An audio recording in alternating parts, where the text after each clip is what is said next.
Let's go to the Buffy's Catering and Bartending Hotline. That's where we find Josh Pate. Undefeatable. I don't think I've ever used that word before. I don't think we're going to be using it in the SEC this year either. You want to talk about competitive balance, my friend. I don't think that's not in the notes. That's not in the script they gave me for this year, as far as I can tell. I'm glad you said that. I probably already told you this. I said it a lot during SEC Media Days. I believe you're going to have a 9-3 team in the SEC championship game. Almost had it last year. I think you're going to get it this year.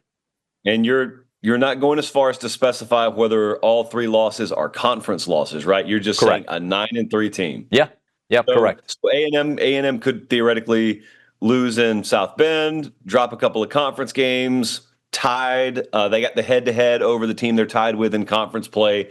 They go to Atlanta. I can see that. I thought you were going to go with, I think they're going to be 3 lost teams in the playoff.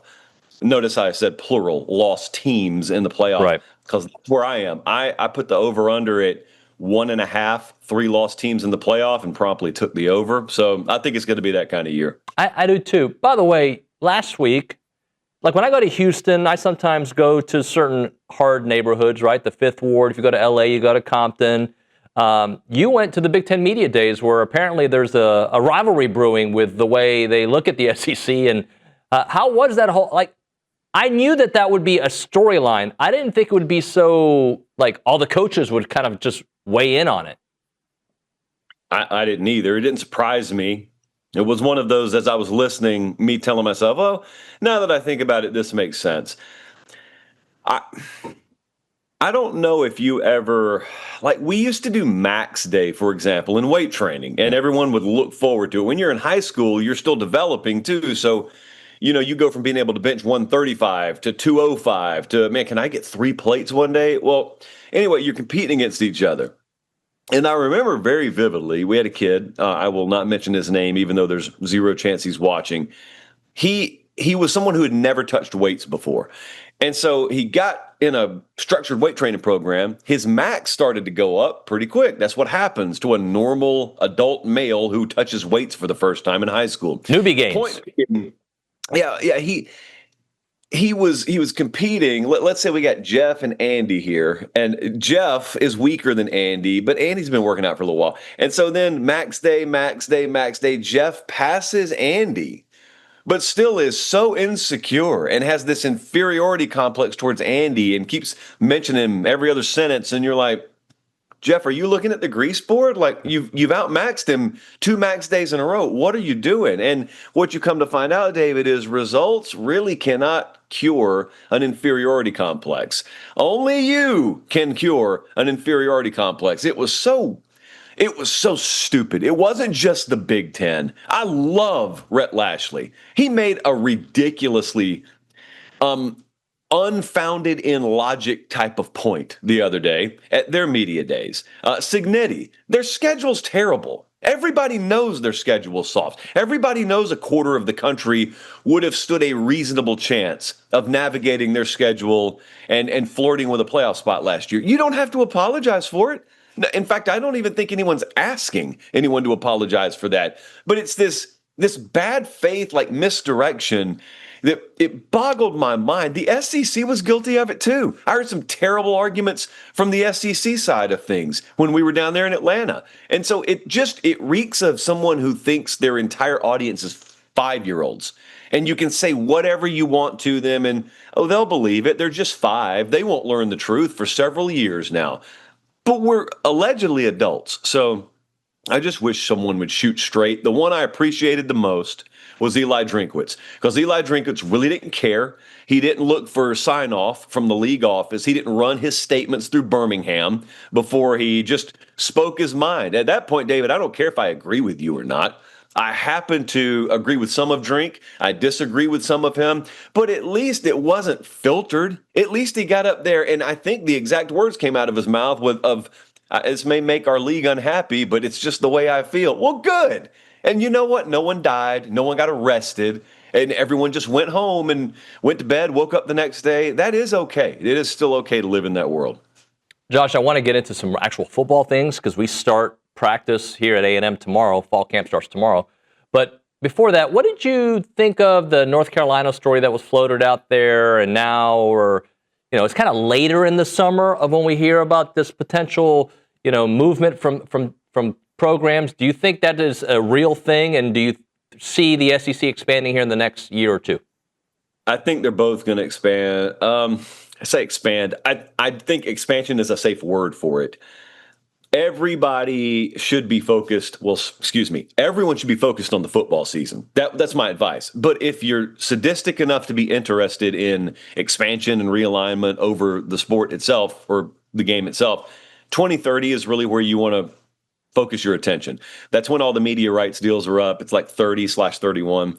So that's in the plate tectonics theory of college athletics, so to speak, that's the edge of the cliff. That's the one where if sizable change is going to happen, it's going to happen then. But the important thing to note is that's when the contracts are up. But I think the moves will happen or will be announced well before them. Think OU Texas. They didn't announce they were coming to the SEC and then they showed up the next day. It was announced, I think, like 2 years ahead of time. So I would think, David, we're going to see a lot of movement.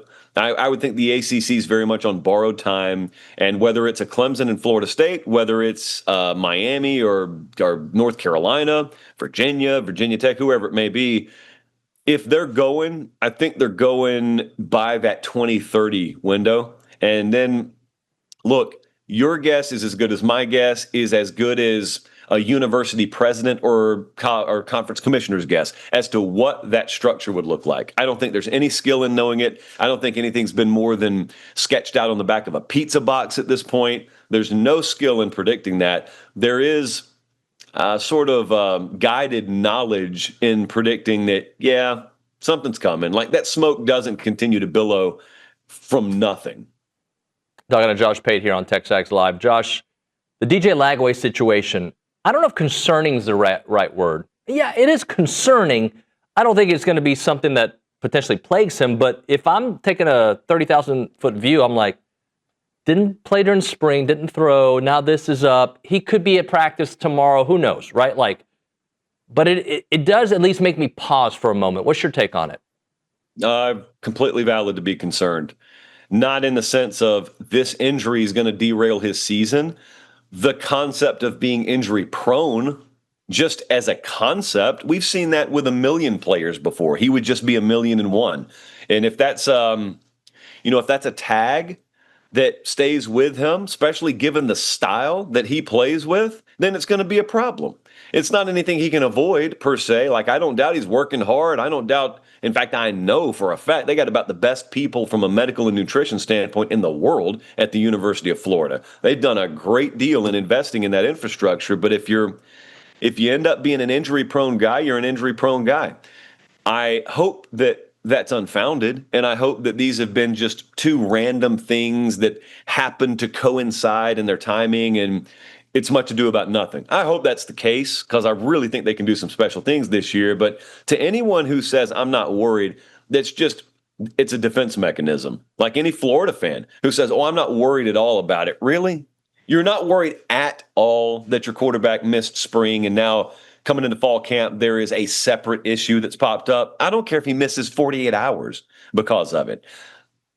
When you tell me, oh, I'm not worried, that won't impact him, you're telling me you don't think he'll have any health issues the rest of the year. And if you're right, wonderful. And I'll be happy to revisit this. But yeah, I'm worried a little bit about it. I don't know enough about the Faison situation with South Carolina other than his eligibility. And have we, A, I don't know how much you know about it, and B, like, why does it take so long for certain athletes to get eligibility? I know Shane Beamer was, upset about it this week, as he should be. Look, I don't want for South Carolina to be stronger after what happened last year, but I also think it's a little weird that we're starting camp and he still doesn't know his fate. I put something out about this about 3 weeks ago, and not a single person in the Carolina media market asked me about it. You're the only one who's asked me about it. So yeah, I know a lot about it, actually. And I think sometimes there is a misconception that when a kid is left twisting in the wind, the NCAA is just sitting at headquarters with the paperwork on the desk and we'll get to it when we get to it. I am not here to absolve the NCAA. You and I have gone around the merry-go-round several times when it comes to the ineffectiveness and inadequacy of that organization. This is not all on them. I'm just telling you as much as I can tell you. There was a lot of there were a lot of people that didn't do the player any favors here, and I'm not talking about folks in Indianapolis, and I'm not really even necessarily talking about folks at South Carolina. I'm just telling you, folks, and you got to be careful when you put your circle together, Yep. and when you decide who's going to represent you. You got to be really careful about that. So I am not shocked that this has taken as long as it's taken, because I really think that when the truth comes out, if it does, it's not really my truth to tell, but if that story comes out, I think you'll find that it wasn't a situation where something was filed and then 6 months went by. It may be more a situation of something was filed and then we found out, oh, never mind, we got to file it a different way. We didn't do it that way either. Oh, we got to file it a different way. And so it may be that the proper filings have only been on the NCAA's desk for a few weeks. That just theoretically could be the case there. Now, I hope he gets cleared, but it hasn't been a situation, I'm just telling you because I know, where he's twisting in the wind and the NCAA's taking their sweet time with their feet kicked up on a beach somewhere. That hasn't been the case here. So it sounds like once they review it, he'll be able to play. He'll just miss some time at camp. That I don't know. Okay. That the validity of the appeal, the likelihood that it gets approved, I don't know anything about that. What I do know is the application being done properly. The stopwatch has started on that much more recent than the public has been led to believe. The public's been led to believe the clock's been running 6 months. And as I understand it, the way it needed to even be applied for wasn't done until fairly recently. Talking to Josh Pate here. Hey, Josh, I'm going to throw you 5 teams that are perceived to be really good this year. I just want you to throw me a concern, okay? Because every team's got concerns, all of them. Georgia's got concerns, everybody. So the first one I'm going to throw you is Ohio State. From an intangible standpoint, leadership. From a tangible standpoint, I would worry about their effectiveness on third down, both sides. I would just, in a general sense, worry about the line of scrimmage being a strength for them, because even offensive line ended up being a strength for them last year, but especially defensive line ended up being a strength. And I think just in the kind of games they're going to play, I mean, their third down effectiveness, both sides of the ball, I think if they get bit, is something that could bite them. Okay. Penn State. How dynamic are they at receiver? They made the moves in the portal to try and upgrade themselves. I talked to a couple of them last week. They firmly believe that they have difference makers in that room now, and they have not had that in quite a while. If they have that, they could win the national title. They could be that good because they've already been close. You're not looking for overhauls here and there and everywhere up there. If they are more dynamic to where you have to respect their ability to beat you throwing the ball, then that's a great thing. Because we haven't seen it, I think it's fair for me to still label that a question. LSU. Cohesion early, and then also commitment to running the ball and effectiveness running the ball. And I mentioned them separately. They do kind of go hand in hand. I mentioned them separately because you can have all the ability in the world. If you don't commit to running it, it doesn't really matter. And if you mention Alabama, I'll say something else. But I would say that about Bama, too. They didn't commit to it last year, so you never really know. Them and LSU both, I thought, fell well short of expectation and standard running the ball. So I'd say running game for them. Texas. I am a believer that they have the personnel in the interior of the defensive line, but when you backfill at the same spots 2 consecutive years, I always label that a question. So run stopping ability for Texas, if I've got to label a question, I would label that as a question. Notice, by the way, I haven't named a single quarterback yet. Yep. I think this is healthy. So I think we've gotten past the cover of the preview magazines. I like it. I'm going to give you another one. I don't think you'll say quarterback for this one either. Clemson. I think I would say the same thing, kind of the same thing I said about Ohio State, but it's not because they're replacing a bunch of guys. Do you remember the Louisville game when they played last year? Louisville goes into Clemson and smokes them, really. Yeah. The final score was somewhere remotely close, but it wasn't as close as the final score indicated.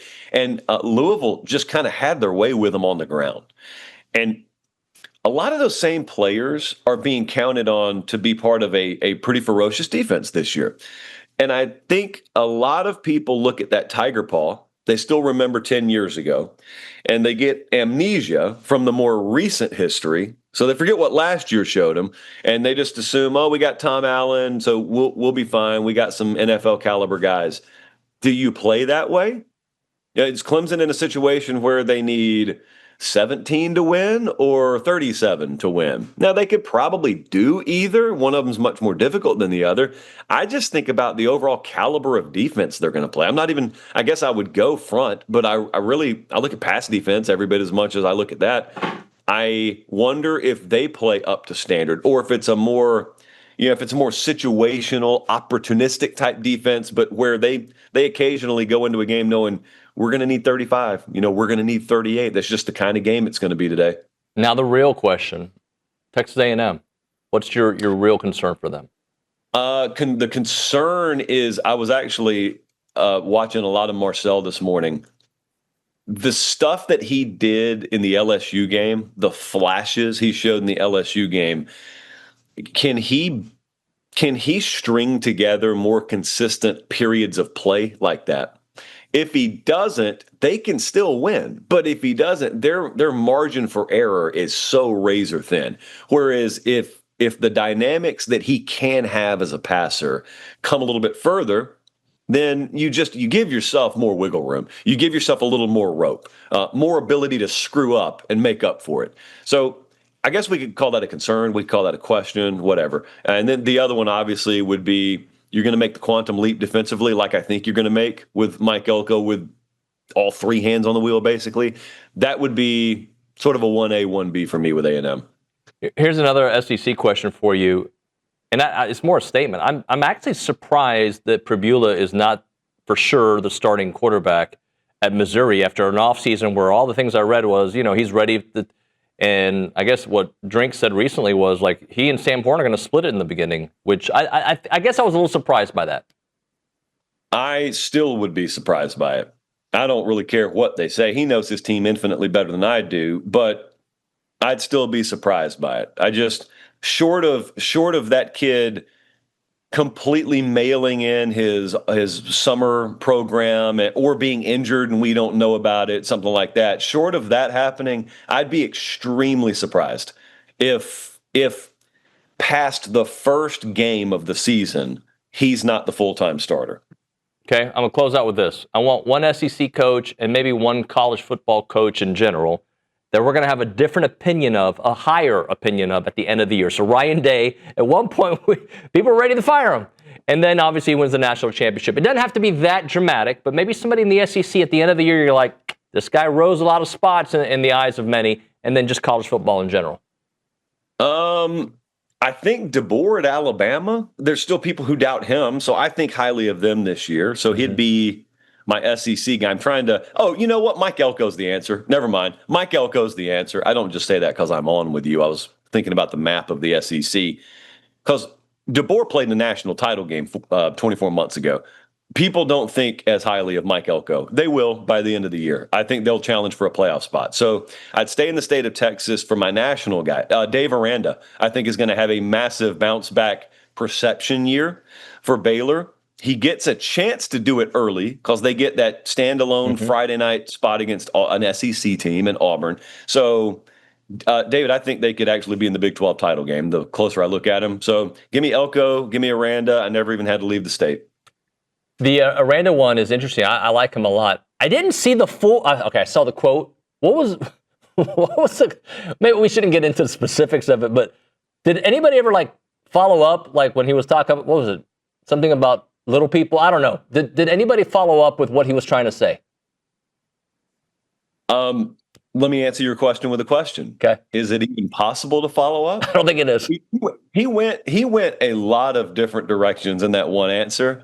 And if you only had an opportunity for one follow-up, all the journalism school in the world at your back, I don't know what you follow up with other than, are you okay? That's probably my follow-up. Do you need help? But no, I love him. Here's a true story. I don't ever ask for when we do the speaker series in the spring. Yeah. I rarely ask to go talk to a coach. Most of it is I announce we're going to do it, and the SIDs will reach out, and we know most of them. We'll be lining up a time. Blah blah blah. The only one I reached out to was Baylor and Dave Aranda. Only one to turn us down. Dave Aranda and Baylor. And it was the sweetest, most respectful, humble decline ever. It was, I have to be so focused this time of year. I have to do this. I have to do that. I'm so sorry. He's like profusely apologetic to the point where I almost said, it's okay. We didn't want to come anyway. It's okay. It's all right. But they did hit us up later and say, can you come now? But it was already too late. But yeah, Dave Aranda, now people see why I was so intent on getting to Waco to have him on the show, because that would have been, What a I don't bite. think I would have talked. I would have just said, here's the mic. It's on. What's on your mind? And we've got an hour. Hey, by the way, you mentioned Alabama earlier. I have them winning the SEC. Am I crazy for thinking that? Are you crazy for thinking any of the top half dozen teams? Yeah. I've answered you with a lot of questions today. It's very unprofessional. No, you're not crazy. They may be my pick. I'm still circling right now. I haven't named one yet, but they may be my pick too. So maybe you and I'll go down together.